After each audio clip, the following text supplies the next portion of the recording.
જે પ્રકારે લસુંદરા ગામની જે દીકરી છે તે રબારી સમાજમાં ભાગી જતા સમગ્ર મામલો જે સોશિયલ મીડિયામાં વાયરલ થયો હતો, મહિલાની જાપીતી હતી. ગઈકાલે વરુણ પટેલે ન્યૂઝ સિટીમાં પ્રતિક્રિયા આપી. વરુણભાઈ, આજે આપ મુલાકાત માટે દોડ્યા છો 24 કલાકમાં, શું કહેશો? કેવી મુલાકાત રહી? શું જાણવા મળ્યું? જો પરિવાર સાથે વિગતવાર એમની વ્યથા અને સાચી હકીકત જાણી અને પછી અમે બધા કાલથી જ ઓલરેડી પ્રયત્નમાં લાગી ગયા હતી કે દીકરી પોતાના ઘરે પરત ફરે, અને સાથે સાથે એ પણ અભ્યાસ કરી રહ્યા હતી કે આ જે ઘટના છે એમાં ક્યાંય ચીટિંગ, ગુનો તો નથી ને? જે ડોક્યુમેન્ટો ઉપયોગ થયા છે, કઈ પરિસ્થિતિમાં કઈ રીતે આખી ઘટના ઘટી, જરૂર પડે તો એમાં એ ફોજદારી ફરિયાદ પણ દાખલ કરવામાં આવશે. અને સાથે સાથે માલધારી સમાજે પોતાએ જે વચન આપ્યું હતું સમાજની વચ્ચે કે અમારે કોઈ સમાજને દીકરી આપવી નથી અને અમારે કોઈ સમાજની દીકરી લેવી નથી, તો માલધારી સમાજ પોતાના એ વચનમાં સાચો સાબિત થાય એવી પણ સમાજ પાસેથી આશા રાખી હતી. અને ગુજરાતના સામાજિક બેલેન્સ છે જળવાયેલું હોય એના માટેના પ્રયત્નો. વરુણભાઈ, જે પ્રકારે આ કાલની ઘટના સામે આવી છે અઠવાડિયાથી, રબારી સમાજના કોઈ આગેવાનો સાથે વાતચીત થઈ છે કે? હા, મારે કાલે જ જેવા દીકરીના માતા સાથે વાત થઈ તરત જ મેં ઠાકરસિંહભાઈ જોડે પણ વાત કરેલી, અને ઠાકરસિંહભાઈ પણ પ્રયત્ન કરી રહ્યા છે, કારણ કે એમને જ વચન આપ્યું હતું સમાજ વતી, તો એ પોતાના વચનમાં ખરા ઉતરવાનો પ્રયત્ન કરશે એવું આશાવાદી છે.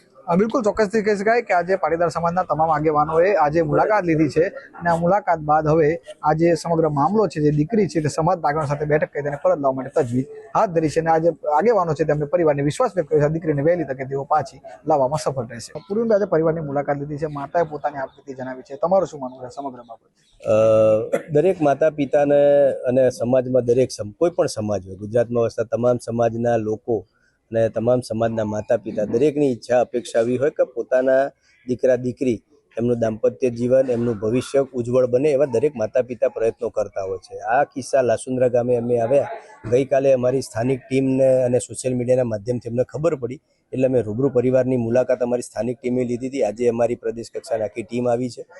દીકરીને પાછી લાવવા માટે જે પણ પ્રયત્નો કરવાના છે એ તમામ પ્રયત્નો અમારા ચાલુ છે. સાથે સાથે આપના માધ્યમથી અને મેં સોશિયલ મીડિયાના માધ્યમથી અપીલ પણ કરી છે કે માલધારી સમાજ અને પાટીદાર સમાજના તમામ યુવાનોને અપીલ એ છે કે ક્યાંય આપણું સામાજિક જે એકતા છે એ ક્યાંય તૂટે નહીં, અને જે કોમી એકતાનું વાતાવરણ છે બગડે નહીં એવા પ્રયત્નો કરજો. સાથે સાથે માલધારી સમાજના આગેવાનો જે પ્રદેશ કક્ષાના છે અને અહીંયા લોકલ જે પણ આગેવાનો એ આગેવાનો સાથે પણ અમારે ટેલિફોનિક વાત થઈ છે, અને ટૂંક સમયની અંદર આજના દિવસમાં મેં એમની સાથે બેઠક પણ કરવાના છીએ.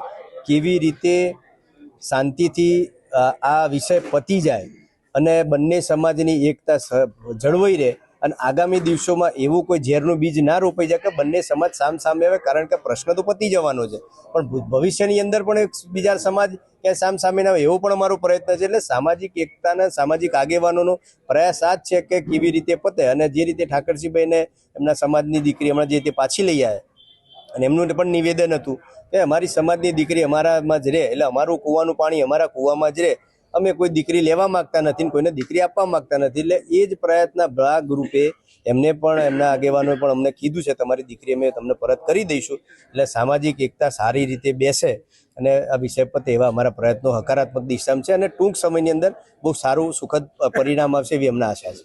બિલકુલ ચોક્કસથી કહી શકાય કે આજે સમગ્ર મામલો છે તે મામલા જે પરિવાર સાથે પાટીદાર આગેવાનોની મુલાકાત લીધી છે.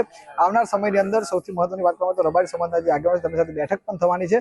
આ સુખદ અંશ આવશે તેવી આશા તેઓએ વ્યક્ત કરી છે. ઉમંગ પટેલ, ન્યૂઝ 18 ગુજરાતી, લસુંદરા.